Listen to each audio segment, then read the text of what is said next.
Pakinggan natin. Pasok tayo dito. Endgame soon. Nako, endgame na talaga. Agoy.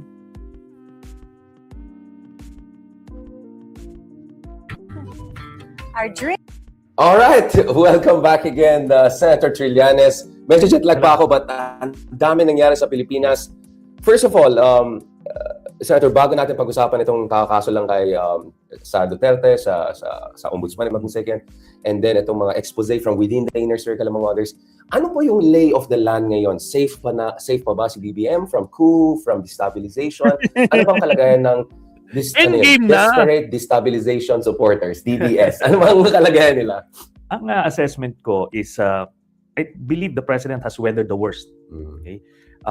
Kasi nung una, unknown siya eh. Unknowns, ano? Hindi mo alam kung ano yung mga hidden na puwersa dyan, meron bang withdraw ng support, meron bang rogue elements. Mm-hmm. So, kahit na ang assessment sa military at that time, generally, the morale is high, the AFP leadership is intact, but yung ugong ando doon eh. Tapos the retirees were very active in trying to poach yung mga active officers. So, you can never rule out a lone wolf or anything.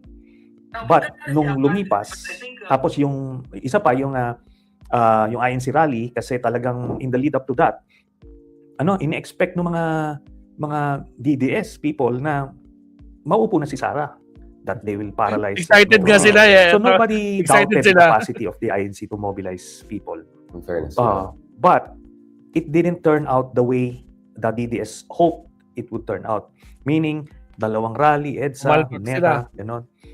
And in short, lumagpas yun, na walang nag-withdraw ng support, hindi na paralyze yung Metro Manila, and umuwi peacefully. So, yung November 30 naman, iba naman ang flavor nun, no? Iba ang panawagan, and so, generally peaceful.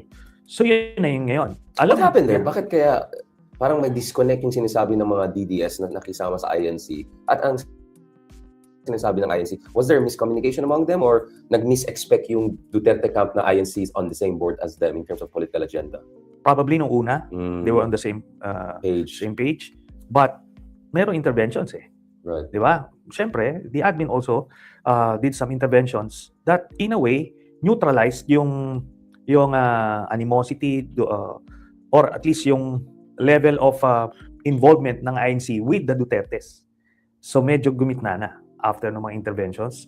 Kaya, nag-iba. So, na-isolate yung mga Duterte camp bigla. Oo, pero hindi rin sila nag-deliver. Kasi it's supposed to be the EDSA rally. EDSA kasi sa kanila, luneta yung sa INC. On the EDSA side, they didn't deliver yung numbers na siguro iniisip nila, ando doon naman yung INC, let's just pocket the money. Everybody had the same idea. Kaya, nobody produced the numbers na hinahope nila. So ngayon, wala nangyaring political impasse. Therefore, wala rin nangyaring withdrawal of support. Tapos yung mga retirees nila na mga Duterte, siguro plinay up din nila ng plinay up yung sentiments within the ranks. Wala na nakuha na So yon. Tapos the president did two critical moves the past few weeks in relation to the AFP.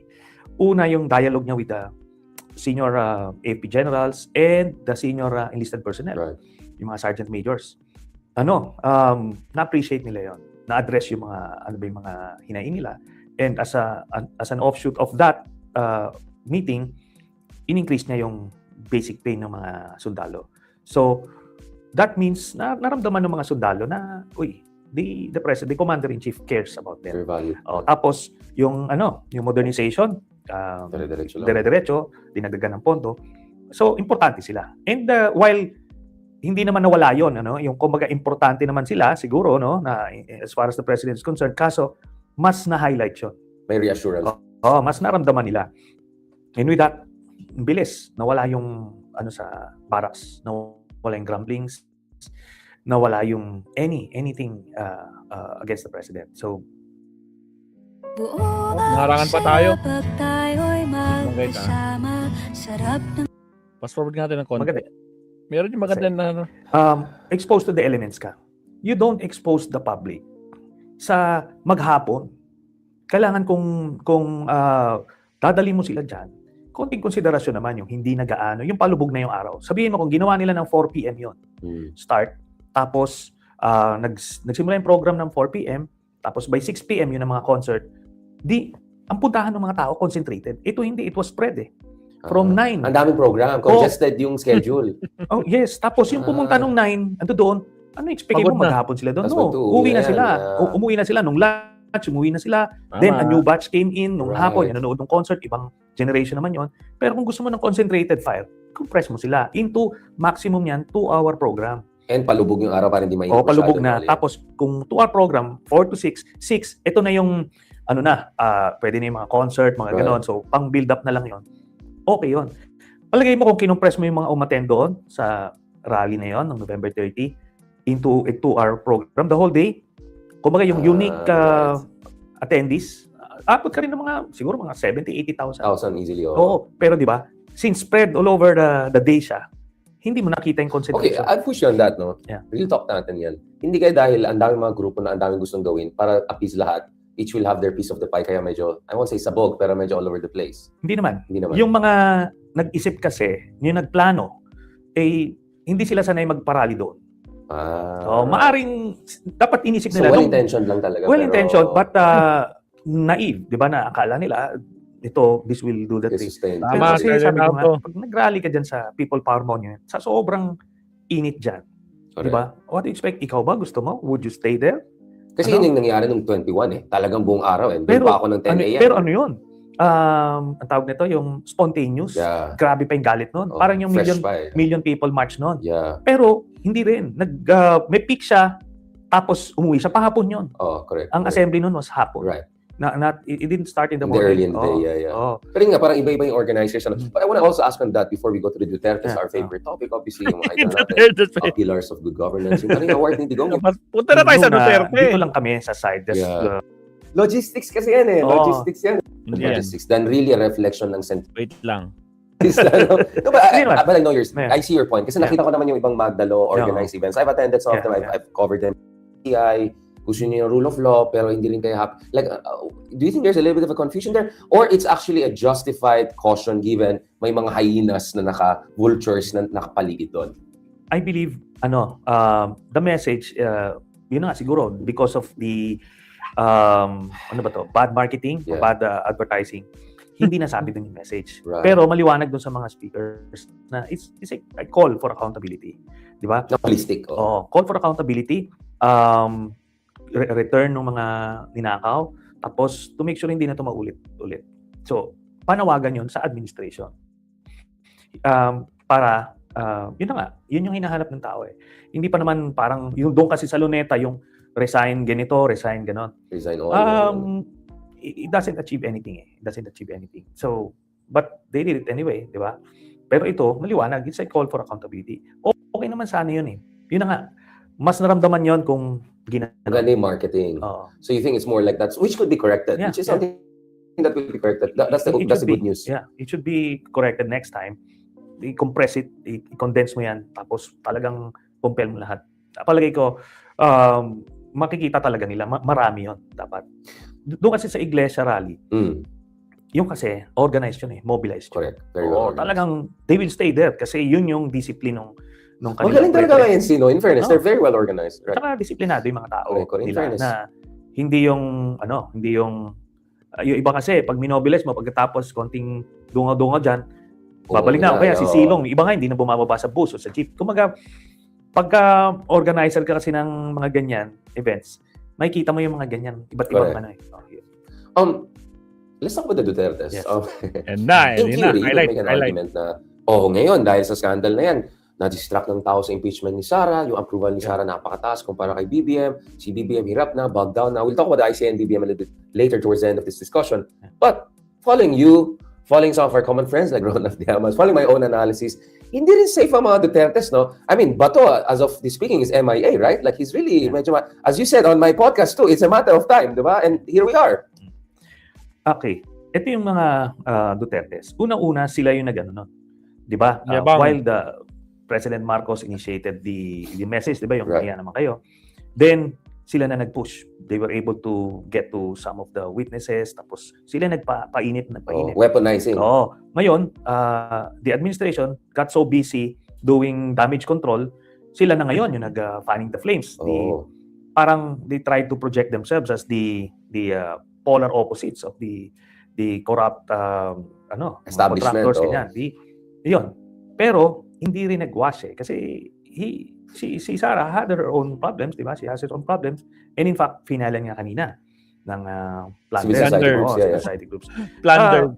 In a way, to remind everyone na ito mabigat ang mga kasalanan nito, di ba? When she was mayor, when she was deputy secretary, when she was VP, hindi to marunong yung sinasabing fiscal discipline o kaya na to spend yung pera wisely kung saan dapat. Hindi, talagang sa kanya, ang tingin niya sa pondo niya is personal funds.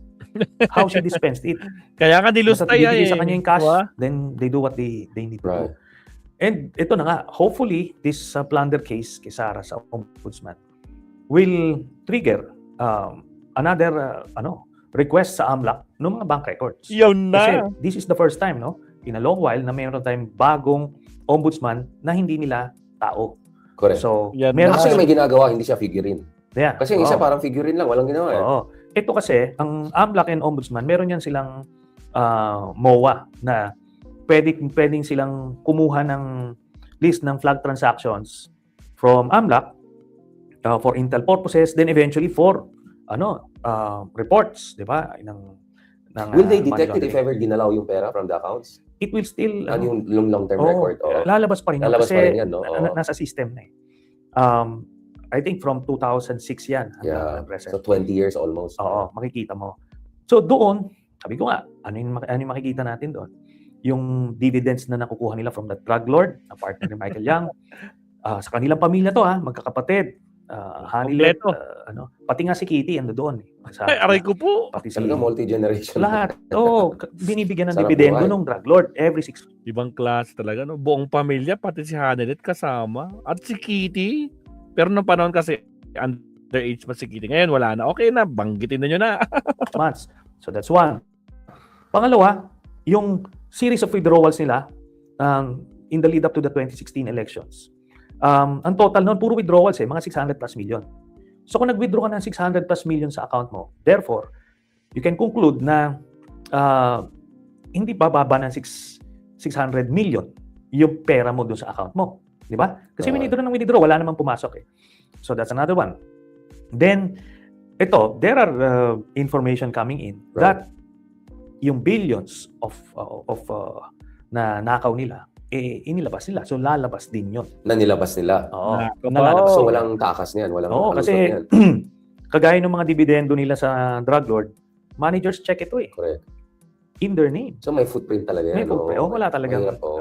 Ngayon lalabas yan. Yun yung iniiwasan nila. Kaya, hopefully, yan na ngayon yung makikita ng mga kababayan natin by early next year. Na yung katotohanan. I mean, where does that leave Digong? Since last time we talked, we predicted na malabo na talaga makaalis si Digong, no? So, what is your expectation with Digong situation? Yun na yan, that's it. Because we just had a ruling the other day, 20 years dun sa isa pang ICC criminal na binigyan na. So, this ICC is not messing around. And kung titignan mo yung evidence yung kinonvict na yun, talagang barya compared to... Exactly, that's what I'm saying. Ito, siya eh. Talagang, it was a policy publicly pronounced policy, and executed. Anyway, di ba, natuldo ka ng interim release, yung jurisdiction, natuldo ka na rin yan. Ngayon, yung fitness to undergo trial. Ito kasi, regardless of that decision, he remains detained. Hindi sabihin kunyari, may cognitive decline, therefore, pauwi na yan. Pauwi. No. You will remain in detention because you will be periodically assessed. Right. Di ba? Pero even that, I doubt that. I'm most likely, Jenny Ramos. So, i-declare nila na fit to undergo trial si Digong. Tapos by early next year, yung confirmation of charges hearing tutuloy na. So, yun ang niya. And ito this may be a quick conviction. Baka before 2028 or thereabouts, makonvict na It will not be the usual 3 to 7 years, no? Kasi ito, open and shut case ito eh. So, pag nangyari yan, yun na yun. That's it. Diba? And what about Bato? Is it true that there's a warrant of arrest already? I mean, what do we know so far? Kasi conflicting messages we're getting from the government. Okay. To the degree you can share, okay. ganun na. Let's just say na I'm not in a position to confirm or deny anything. Okay. Okay, yun na yun. Ito na lang ang goni ni Bato. Sige. Meron siyang nakuhang information, yung in-announce ni Tip-off. Ombudsman Rimulya, di ba? Okay. Why would he Ito. do that? Why would Ramulya even say that? Like, Well, he has his reasons. He has his reasons. Okay, ando doon yun. Pero on the other hand, sabi ng mga government agencies and the Solicitor General, sabi niya wala namang warrant. Kasi di ba nag-file siya ng TRO? Sabi nung Solgen, premature yung TRO mo kasi wala pa namang warrant. So ano gagawin niya? Di ba to? Pag pumasok siya, pag lumabas siya, di ba masusubukan kung ano ba? Sino bang nagsasabi dito? Di ba? Ngayon, kung hindi siya pumasok, may magpa-file ng ethics case sa Senado kasi hindi ka pumapasok na wala ka namang warrant. Correct. Di ba? O, anong ginawa mo? Para saan Pero sinisweldo pa rin siya, di ba? Oo, yes. Tama. To be fair kasi, ano pa naman, early days pa naman eh. Pero, nyari mga 6 months down the road, teka muna, kuha ka na yan. Di ba? You're just being lazy. Kasi wala pa namang warrant, di ka pumapasok. O di, doon na ngayon, itetest. Ano ba to? Baka depressed din siya, parang tatay di ka may testing. So, pagka pina-expel siya, Right. he will not be able to serve out the remainder of his term. By 2028, we can now get a new New set. senator. Yung vacant. So 13 na. 13 na. Oh, wow. O kasi kailangan siyempre ng tao, kailangan ng representation. Hindi naman siya namatay, hindi naman siya nagkasakit. Talagang lagay kailangan ng pumasok. Lagay nung karton, yung parang kay Digo. Hindi galing gano'n yung baka yun ang gusto ng constituency Grabe na yung naman, karton Tito, na, no? Oo. Magano tayo dyan, Tatay karton yung sa public. karton, So, grabe kayo It's not naman. productive naman siya sa Senado, but teka muna, you still have to, yun ang pinangako mo nung kumandidato ka eh. correct. Tapos di ka papasok. What about Bongo? Where is Bongo in the mix? Should he worry? Si Bongo, mga next year pa yun. But he should worry. Yes. So, i-ready rin niya yung karton niya. And may final naman ako sa Yeah. sa Sen- ombudsman. Open and shut case din yun. Di ba? Liwanag eh. Tatay kapatid yan. Pangalan pa niya yung Pangalan yung pa. ano. Oo. 7 billion yan. 200 contracts yan. Grabe. Hindi mo sasabihin na, hindi, ano lang yun. Tsamba, hindi. 200 Sa contracts. buhay, no? The most, yan the most number of contracts, even higher than Duterte. nakuha ni Diskaya. Oh. So, anyway. Wait, his family has more projects than this guy. Oo. Talent rin ka, shout So may out. point si this guy na hindi sila talaga yung pinaka... And in fact, yun na nga, sabi nung when I had a conversation with Vico Soto, Yeah. sinabi niya, si Bongo ang nasa likod ni Diskaya. Siguro nahiya na siya, na puro tatay kapatid niya yun. Kaya kinuha nila si Diskaya. Kaya na-elevate si Diskaya sa national nung 2017. Nag-coincide. I mean, I think the PCIG report is clear. Forward tayo guys So parang quadcom yan. You'd be able to expose Sara sa impeachment process at the House committee pa lang. Pwede ka makakuha ng additional evidence doon pa lang sa House. So more scrutiny kaagad. Kaagad. Boom. Doon De pa facto lang. trial. Yeah. Tsaka walang magugulo like mga Cayetanos, Marcoletas of the world. Walang Yung mga nag-aabogado para kayo walang sa... ganon. oo. Kasi ito, parang quadcom yung dating. Di ba? So, Baka yung Mark Oleta Jr., meron pang isa pang Mark. Sila Barzaga. Ay, suspended pala siya, no? Hanggang kailangan, baka hindi niya maabutan. yeah. Having said that, is the Congress stable enough itself? With the president pushing for anti-dynasty bill, the reshuffling, the whole Martin Romualdez episode, do you think the Congress is coherent enough to oversee this the way it used to do? Or how to make sure na the Congress is on an even keel? It Kumbaga. remains to be seen. It Yun nga remains eh. to be seen. Mm. But depende to kay President Marcos. If he's really going for the jugular, he can really... Should he go for the jugular, you think, at this point in time? I think there's no choice at this point. Di ba? Exactly. Pagka naging presidente po si Sara, what do you think? Will she spare the Marcoses? No. Matinga tayo eh. Oo, di ba? May listahan na siya eh. Nilistahan na siya. Yeah. So, yun. Wala na siyang choice at this point. Kaya nga sabi ko, if he really believes na he needs to go for the jugular, kahit ibalik niya si Speaker Romualdez at the helm. Di ba? Yun na yun eh. Kasi that's the only way mo at this point in time. Kasi nag-hesitate yung mga congressman. Teka muna, ano ba to? Di ba?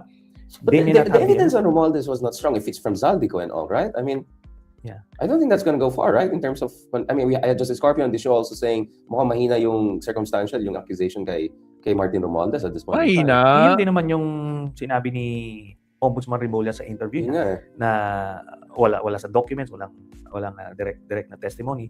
But yun na nga, if he clears it itong the next few months, there's no reason for him to be put in the freezer still, di ba? Still could come back. Depende nga yun. Ang Yeah. necessity kasi nito is if you want to go for the jugular. You need the center of gravity. And Oo. Martin was very effective last Yeah, year, holding oo. it together. Kasi meron na silang rapport eh. Exactly. Unlike itong si Speaker D, ano siya eh, bago siya sa Yeah, national hindi field. solid Oo, yung- iiba dyan eh. Kasi kailangan Yeah, yung person-to-person relationship mo. Correct. Yan. Tapos meron ka mga lieutenants to correct. do the weaving, eh, di ba? So, yun. That's a decision that the president needs to make. Before we go to the last part of our Forward. Pass. Is unite with the Marcos base. grand So, coalition, Yes, kung ano man, no? Ang bottom line kasi dito is the narrative in 2020 it should be between the Dutertes and the anti-Dutertes. So ganun lang 'yun. Itong what does the Dutertes represent? Okay. All the undemocratic practices and in history. unpatriotic too. Yes, There's the unpatriotic. China element. Yeah, so doon 'yon, 'di ba? Everything na that they represent 'yon, then dito sa kabila. Hindi kaya talagang wala nang puwang yung mga purists. They should be muted on the side kasi hindi talaga. Ngayon, ito naman yung position ko, 'di ba? Na you need to have kaya nga hindi ako receptive dun sa mga purist icons kasi nakakawang ka na naman kung matotrouble ka na naman Yeah. So ang pinaka doon is mababa yung ceiling nila eh. Mataas man sila ngayon. Pero if you're looking for Wala silang agglomeration effect. Hindi sila suportahan ng ng mga Ilocano. So hindi. masyado malalim yung sugat. They just not vote na tipong I hindi hear na lang. Risa when I talk to them. They like Risa. Oo. So, meron ganon. At least si Risa is just focusing on policies, di ba? Running after crooks like Kibuloy, Alice Go. di ba? Alice Go, sino yung sa dinagat na senior, something yun. Right. And even Duterte. Kung ano, Kumbaga, senior. nakafocus siya doon. Sino na yun? While, Commander Senior ba yun? siyempre, yung iba, they're not even in the fight, di ba? So, yun ang pa natin. Yun ang nakikita ko But in rito. terms of messaging, no? Pambait natin pareho. In terms of messaging, is there something to the Bam Aquino way of, okay, let's talk about accountability now, but let's talk about farming, agriculture, education. Should we also have that kind of constructive, concrete? Kasi sabi mo nga, pinakamalakis non-aligned eh. Yeah. At kung kausapin mo nila sila, ang concern talaga nila yung pinaka-basic needs eh. Do you think we should, kasi in fairness, that worked for Bam, number 2 siya, that worked for Kiko, number 5 siya. Do you think we should, I know it's Senate, different in President, but I do believe may point din sila Bam na baka we also want to avoid the too woke or too sanctimonious messaging. I agree, but ito yan. Do you think hindi sasabihin niya ng kabilang side? Both sides will say mapapapilis those things. ganun din. Sa Parehas bagay, lang may point ka sasabihin rin nila yan. Parehas sasabihin nila yan. Kaya May nga, point ka rin. pero yung base, just like in the US, di ba, yung Democrats, Republicans, it's so polarized. Correct. Ang agawan is the Contentious moderates. issues talaga. Yeah. O yung moderates ngayon na nagsiswing eh. Pero yung Republicans and Democrats, hindi mo na sila So how do we get the moderates, the swing voters? Ito guys, Yun na nga. Pagka mas marami kang Mindanao pa rin. ending part tayo. I would highly recommend Monday that Ending part tayo. Sa mga bagong pasok dyan guys, huwag kalimutan mag-like and subscribe. Pasok. Ending part. Yung binigyan niya ng mga project, yung Davao, na kanino napunta doon sa mga anak niya. Mga warlords, mga dynasties, exactly. Yeah. So kumbaga, it's a myth eh. They created that myth. So Yeah. pagka nagkaroon ng presidente na maayos sa 2020, it's time to shatter that myth. Mindanao will benefit Oo. also again, yeah. Talagang gawin mo na yung development sa Mindanao para maramdaman talaga nila yung difference. Na hindi naman na ano yan, yung Imperial Manila na yan, it's just a construct ng mga taga Mindanao pa na gustong sumingit doon sa Or yung mga warlords doon na Yeah. nagde-deflect ng blame from their own failures and yun, corruption. precisely. Yeah. Oo. Because andun din sila sa poder eh. Bakit? Ba't hindi nila na-improve? Pero yung poder nila sa Forbes, di ba? Sa Dasma. Ang dami kong kilala taga Mindanao politician, Yeah, dito yeah. nakatira sa Forbes. And, mas imperial pa sila sa ating dalawa ng taga QC lang, di ba? Oo nga. Medyo mabait talaga tayo this time. Maybe it's the year-ender. Are you feeling more optimistic about next year, Secretary? Because 2025 was really a crazy year. I think it was a crazier political year. Especially last November, mabigat. Yeah, I was so crazy, right? Yeah. But I think, sabi ko nga, we've gotten over the hump. But 2026, war of attrition yan. Yeah. So, So kumbaga temporary ceasefire lang, parang ganun. Mm. On that note. let's enjoy Christmas muna. Let's enjoy Christmas. Yo. On that note, thank you very much. To be honest, Merry Christmas. O siya, punta na natin yung pinakapunto dito kay Kwan Madriaga, mabsad. Itong Bagman. No? Okay, wag na natin ikon yan. Dito na tayo. Medyo napahaba tayo kay Professor, no? Si Professor, kaibigan ni Maestro yun, mabsad, ha? Taga-Baguio yan, eh. Pag ganitong Christmas season, nakikita kami niyan. Ito na po, Trillanes, alleged Bagman testimony, key information.